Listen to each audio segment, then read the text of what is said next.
Hey Psych2Goers, thank you so much for the love and support that you've given us. As you know, our mission is to make psychology more accessible to everyone. Before we begin, we'd also like to give a quick shout out to all of our subscribers who have joined our YouTube membership. We're so thankful for all the support that you've given us. It means a lot to us and it helps us continue what we do. As your contributions go back to investing in this channel. Thanks for the love. Now, on to the video. Are you emotionally mature? There's a difference between being mature and being emotionally mature. You can have a receding hairline and be over 6 feet tall and still not be emotionally mature. So what does it mean to be emotionally mature? When someone is emotionally mature, they can manage their feelings in nearly any situation. They possess empathy for others and often know how to de-escalate a conflict if necessary. They're the person you go to when you have a tough issue you need to talk about. Sounds great, right? Well, to help you get a grasp on your emotions, here are 8 ways to become more emotionally mature. Number 1, identify your emotions. How can we get a grasp on our emotions if we don't first know what we're feeling? It might seem silly that you must identify your emotions, but before you get into a heated fight or start breaking down into a sob, do you know what led you there? Maybe a simple irritation over a comment someone made found its way deep into your thoughts, and you carried that anger with you for the rest of the day. If you first recognize what you're feeling, then you can start to understand why and resolve it for yourself. Try leaving a tally in a journal every time you feel angry or irritated, and for every time you feel sad or empty. Then ask yourself why you felt that way. Being aware and understanding why you feel these things can help you manage your emotions. So if you know you're getting irritated at your brother for eating the last donut, your donut, take a breath and recognize that you're simply irritated at a donut before you say something you'll regret. That irritation could turn into anger for the rest of the day if you don't first identify why you were even angry in the first place.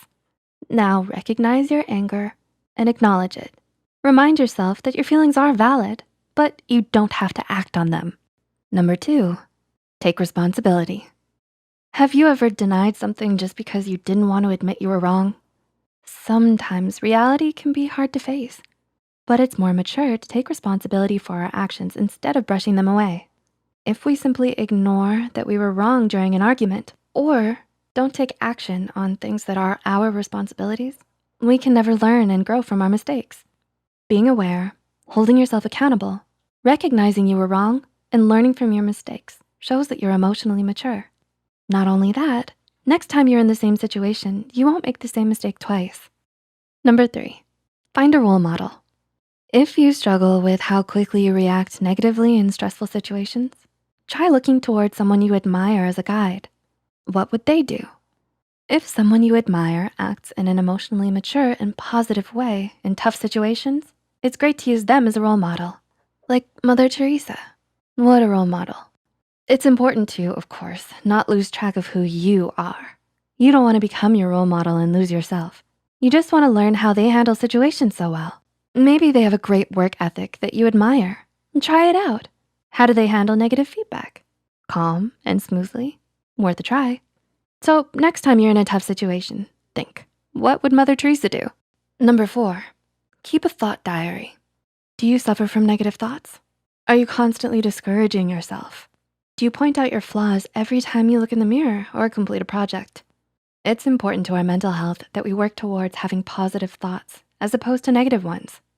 While we may think, oh, it's just one negative thought, no big deal, these negative comments we make to ourselves start to pile up. Soon, you're left with a harsh thinking pattern that will often take the lead when it comes to what you think. These thought processes are usually automatic and can become habitual.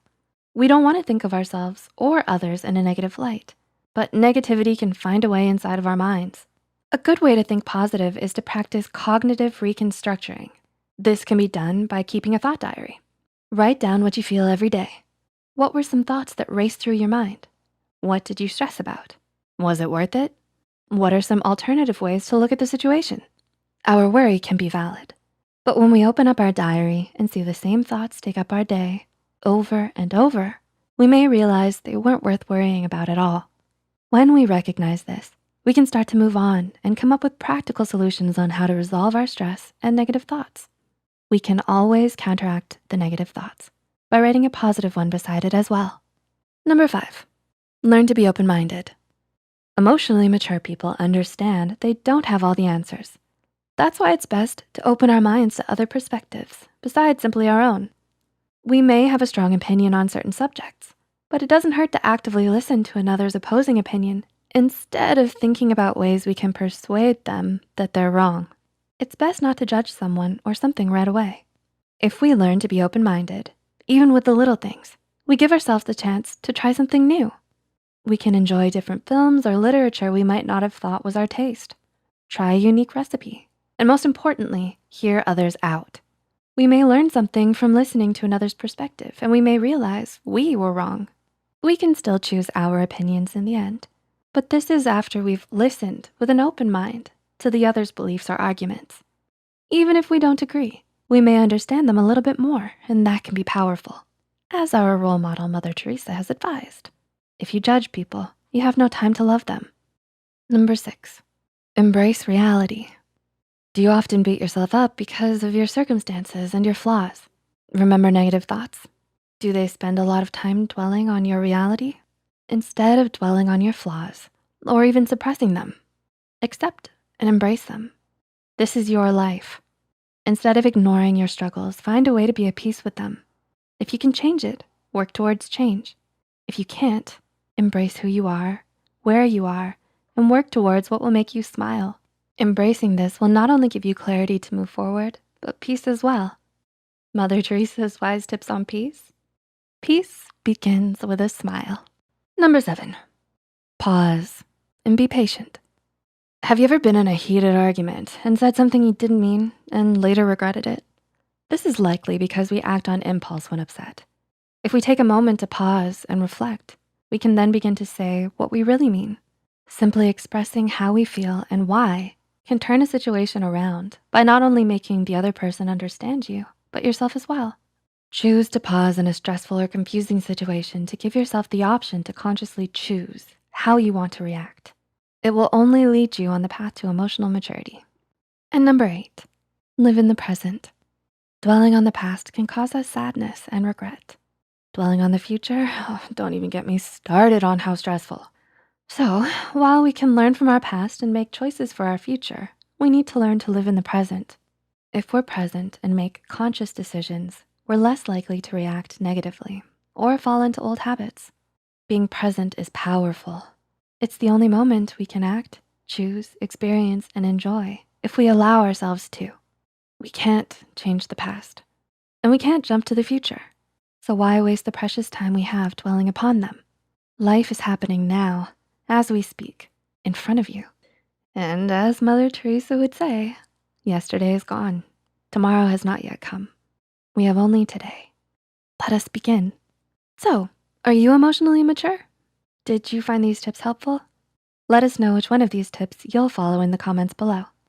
Make sure to like and subscribe to Psych2Go for more psychology content and advice. And if you know someone who's emotionally immature,